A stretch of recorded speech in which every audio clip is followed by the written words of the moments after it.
Ministre, la parole est à Madame Josette Manin. Merci, Monsieur le Président. Ma question s'adresse au ministre de l'Agriculture et de l'Alimentation. Monsieur le ministre, une nouvelle fois, les parlementaires ultramarins vous interpellent au sujet de l'agriculture dans leur territoire. En effet, le 1er juin dernier, la Commission européenne a fait part de son intention de baisser le budget de la politique agricole commune et par ricochet le programme d'options spécifiques à l'éloignement et à l'insularité, le POSEI. Cela malgré les annonces contraires du président Juncker devant le président de la République française en Guyane en octobre 2017. Pour rappel, le POSEI a pour objectif d'améliorer la compétitivité économique et technique des filières agricoles en tenant compte de leur insularité, leur faible superficie et leur éloignement géographique, ou encore leur dépendance économique face aux produits d'importation. Ainsi, il permet d'assurer le maintien des productions d'exportation, comme la banane et la canne à sucre, qui jouent un rôle central dans l'emploi local, de développer des productions diversifiées dans les filières animales et végétales et de sortir de la monoculture.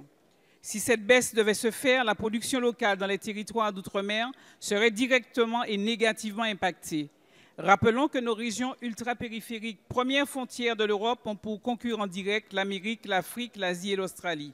Monsieur le ministre, notre tissu agricole connaît déjà des difficultés avec les scandales agrosanitaires comme la chlordécone, les catastrophes naturelles, pour rappel les récents cyclones Maria aux Antilles, Fakir à La Réunion, qui ont durement frappé nos plantations. Des défis écologiques sur l'aquaculture avec les invasions massives de sargasses. Aujourd'hui, l'enjeu est financier. Le gouvernement compte-t-il interpeller la Commission européenne afin d'éviter l'effondrement de l'agriculture locale dans les Outre-mer? Je vous remercie. Merci, Madame la députée. La parole est à Madame Annick Girardin, ministre des Outre-mer. Monsieur le Président, Mesdames et Messieurs les députés, Madame la députée Josette Manin. Je vous prie d'excuser mon collègue Stéphane Travert qui accompagne le Président de la République aujourd'hui dans le Finistère.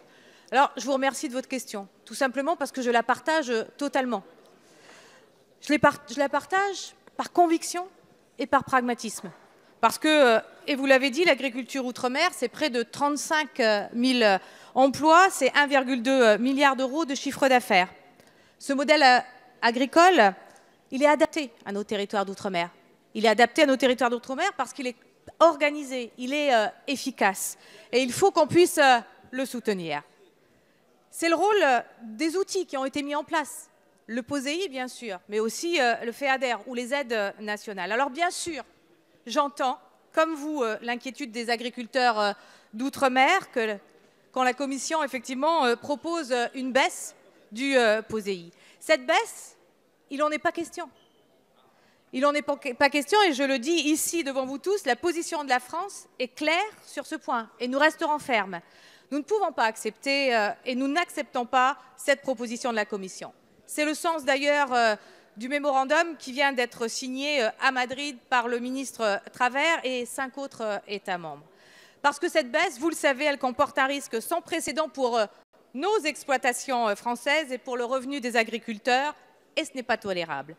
Je vais recevoir, Madame la députée, ce vendredi, une délégation de près de 60 agriculteurs venant de l'ensemble des Outre-mer pour leur tenir ce même langage de vérité. Parce que oui, au-delà effectivement de la question précise que vous avez posée, je connais aussi tous les défis que doivent relever aujourd'hui les Outre-mer.